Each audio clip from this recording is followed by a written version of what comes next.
Ruin chứ hay Nghakuai khai lẹ mấy mày à mà sao hay tuyết chặt lúc tụi cả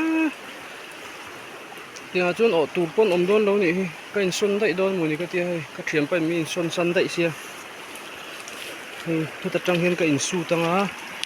anh ở lộ chuan in cái in xuân đón này đi tè hi à ngồi rồi ok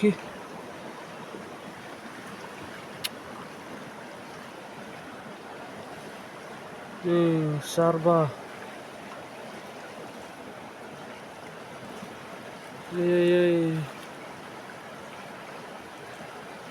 giật đi ai cho nên các ốc té thấy dọc mấy thì nè tiếng về đi nè first cái cho nên tan cho nên nó liền lâu lắm mày